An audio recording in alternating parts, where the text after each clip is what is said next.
Oh, hello there. I'm Bilchan. I'm Nimikung.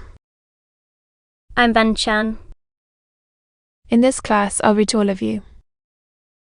Chapter 3, Section 1 of A Tale of Two Cities, Book the 2nd, Golden Thread. As.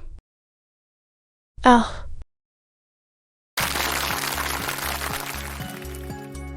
A Tale of Two Cities, Book the 2nd, Golden Thread. Charles Dickens.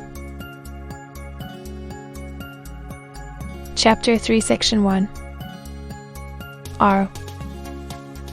Attorney General had to inform the jury that the prisoner before them, though young in years,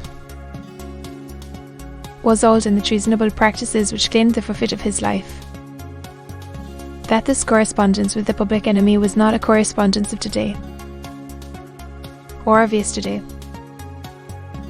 or even of last year,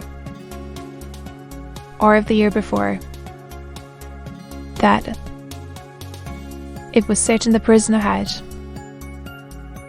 for longer than that, been in the habit of passing and repassing between France and England,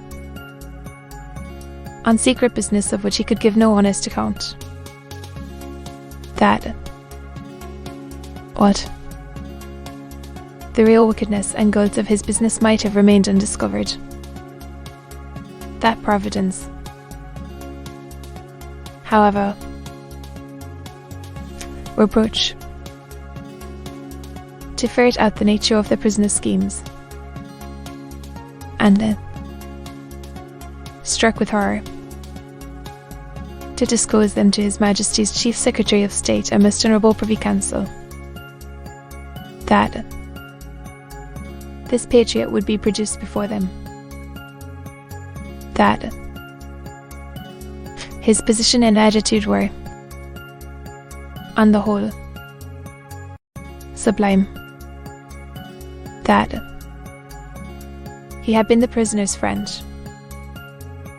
but at once in an auspicious and an evil hour detecting his infamy, had resolved to immolate the treasure he could no longer cherish in his bosom, on this sacred altar of his country, that if statues were decreed in Britain, as in ancient Greece and Rome, to public benefactors, this shining citizen would assuredly have had one, that, as they were not so decreed, he probably would not have one, that, virtue, sure he would have, word for word, at the tips of their tongues. Wait, the jury's countenances displayed a guilty consciousness that they knew nothing about the passages, was in a manner contagious, more especially the bright virtue known as patriotism,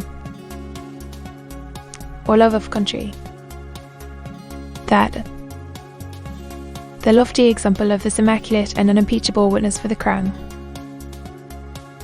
to refer to whom, however unworthily, was an honour, had communicated itself to the prisoner servant, and had engendered in him a holy determination to examine his master's table drawers and pockets, and secrete his papers, that he missed it. Attorney General was prepared to hear some disparagement attempted of this admirable servant, but that, in a general way, he preferred him to his Mr. Attorney General's brothers and sisters, and honoured him more than his Mr. Attorney General's father and mother, that he called with confidence on the jury to come and do likewise, that the evidence of these two witnesses, coupled with the documents of their discovering that would be produced, would show the prisoner to have been furnished with lists of His Majesty's forces, and of their disposition and preparation, both by sea and land. For that these lists could not be proved to be in the prisoner's handwriting, but that it was all the same. That, indeed, it was rather the better for the prosecution, as showing the prisoner to be artful in his precautions. That the proof would go back 5 years, and would show the prisoner already engaged in these pernicious missions, British troops and the Americans. That, for these reasons, the jury, being a loyal jury as he knew they were, and being a responsible jury as they knew they were, must positively find the prisoner guilty and make an end of him, whether they liked it or not. That they never could lay their heads upon their pillows. That they never could tolerate the idea of their wives laying their heads upon their pillows. That they never could endure the notion of their children laying their heads upon their pillows. In short, that there never more could be, for them or theirs, any laying of heads upon pillows at all, unless the prisoner's head was taken off. That had Mr. Attorney General concluded by demanding of them, in the name of everything he could think of with a round turn in it, good as dead and gone. When the Attorney General ceased, about the prisoner, in anticipation of what he was soon to become, went on down again. The unimpeachable patriot appeared in the witness box. Mr. Solicitor General then, following his leader's lead, examined the patriot. Jem Barsad, gentleman, by name. The story of his pure soul was exactly what Mr. Attorney General had described it to be, perhaps, if it had a fault, a little too exactly. Having released his noble bosom of its burden, he would have modestly withdrawn himself, but that the Whig gentleman with the papers before him, sitting not far from Mr. Lorry, begged to ask him a few questions, and had not lost a minute in coming here. Still looking at the ceiling of the court. Had he ever been a spy himself? Well, he scorned the base insinuation. What did he live upon? His property. Where was his property?